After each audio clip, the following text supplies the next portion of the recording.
Pourquoi elle? Pourquoi cette alchimie avec Manon, justement? Je sais pas, enfin, moi je pars déjà du principe où le fait que j'ai eu cette réaction dès que je l'ai vue, je me suis dit déjà, enfin, il y a quelque chose.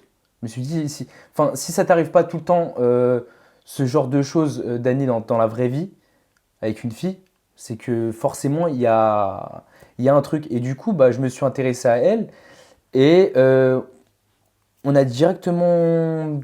Enfin, il y a eu directement en fait une alchimie, mais je pourrais même pas t'expliquer. Vraiment, ça a été fait comme ça. Il y a eu un courant en fait et ça a marché. Les sentiments, tu te souviens quand est-ce qu'ils sont apparus pour la première fois? Quand est-ce que tu t'es dit, ouh, c'est pas comme d'habitude De... pour Manon? Bah, c'est vrai que ça a été très vite. En plus, ce qu'il faut savoir, c'est que moi, quand je suis rentré dans la villa, j'étais pas prêt à ouvrir mon cœur. Honnêtement, c'est-à-dire que moi, enfin, je suis très, en fait, comme tu disais, enfin, j'aime bien entreprendre des choses, moi, dans la vraie vie. Et ce qu'il faut savoir, c'est que moi, avant aussi ce tournage, j'ai été sur un projet où j'étais hyper focus. Et moi, le truc, c'est quand je suis focus dans un, dans un projet, bah, je vais pas être, enfin, je vais pas être égoïste, mais j'ai quand même plus pensé, en fait, à mon projet qu'à ma relation. Et du coup, enfin, quand je suis parti dans le tournage, j'ai rencontré Manon, mais je me suis dit, jamais de la vie, jamais de la vie, je vais en gros officialiser quelque chose avec elle. Après ce tournage, je vais faire quelque chose avec elle, machin, ceci, cela, parce que j'avais pas du tout en fait l'envie.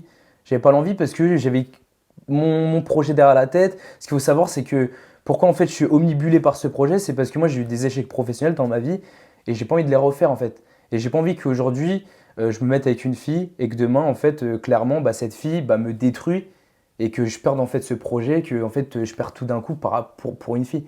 Et là, enfin, ce qu'il faut savoir, c'est qu'avec Manon, bah, elle a appris en fait à me découvrir, à me connaître, et elle a compris qu'en fait, bah, j'étais vraiment en fait focus sur ce projet et que je devais prendre aussi du temps pour moi, et qu'elle a appris en fait à tout simplement à s'intéresser, à être patiente et à y croire en moi en fait tout simplement. Parce Donc qu'elle te du coup, laisse ta part, elle te laisse ta exactement. part pour exister, pour Voilà. pouvoir te développer aussi en dehors du couple, certainement. Ben, c'est ça. Et du coup, bah, c'est là où j'ai commencé à voir que en fait, il y avait compatibilité. Et je me suis dit, en fait, c'est une fille, en fait, vraiment pour moi, quoi. Enfin, c'est une femme, elle est assez mature, elle peut comprendre les choses. Donc, ça a marché. Aujourd'hui, j'en suis grave heureux, donc T'es c'est amoureux? cool.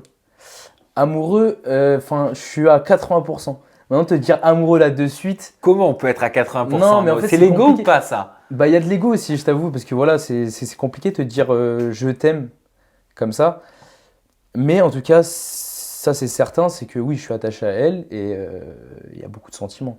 On partage beaucoup de choses ensemble, là, dernièrement, on est tout le temps ensemble. On se voit, enfin, après, ce qui est compliqué, c'est qu'on a une distance. Elle habite dans le sud, moi j'habite à Paris. Donc on essaye de se voir au moins, franchement, une fois par semaine, minimum. Tu l'as présenté à tes parents? Je l'ai présenté à mes parents, j'ai vu aussi ses parents, sa famille, enfin, à part son père, parce que. Donc tu l'as présenté à tes parents avant de dire je t'aime. Ah non, mais déjà, je t'aime, je lui ai pas vraiment dit. Il faut Ah, savoir. Je lui ai ok. pas vraiment dit, mais Ah, tu l'as pas encore dit? non. Enfin, si, je lui avais déjà dit, on va dire par texto et même en vrai, mais ça n'a pas été vraiment le je t'aime, si tu veux, enfin, qui sort des tripes. Enfin, je sais pas si tu vois ce que je veux dire. C'est le je t'aime, en fait, c'est la préparation du je t'aime. Tu vois, c'est le before. C'est le before je C'est le t'aime. before je t'aime, exactement. Et du coup, bah, du coup, elle m'a présenté sa mère, sa sœur, et elle m'a pas présenté encore son père parce qu'elle m'a dit que son père, il était très compliqué, quoi. Donc, du coup, après, je pense enfin, elle est dans l'idée de me présenter son père, bien évidemment. Et enfin, j'ai hâte de le découvrir, hein, je t'avoue. Me présenter aux parents quelque part, est-ce que c'est pas plus qu'un je t'aime? Bah, c'est vrai que ça signifie beaucoup de choses. Bah ouais.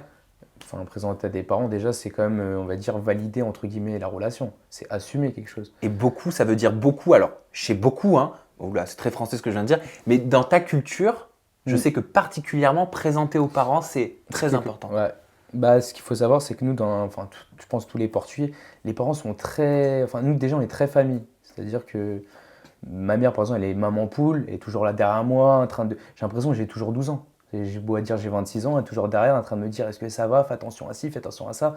Donc, du coup, quand tu présentes une fille à ta mère, c'est compliqué, parce que tu as peur du jugement. Tu dis que c'est une fille, là, tu es en train de présenter une fille. C'est pas comme, par exemple, moi, ma soeur, quand elle a présenté son copain, c'est différent. C'est-à-dire que, enfin, c'est autre chose. Moi, là, le truc, c'est que moi, déjà, une fille où aussi j'ai grave du mal, où j'ai eu beaucoup de problèmes en fait dans toutes mes relations précédentes, c'est que d'ailleurs, même ma problématique de la villa des cœurs brisés, qui est en fait, je passe la famille avant l'amour, Oui, parce que je c'est suis très exigeant avec les femmes. exactement, c'est que moi, en fait, toutes mes relations, j'ai toujours comparé les filles à ma mère. C'est-à-dire que ma mère, j'idéalise, c'est-à-dire que c'est comme si pour moi, c'était une femme parfaite, dans le sens où elle est tout le temps là pour son mari, donc pour mon père.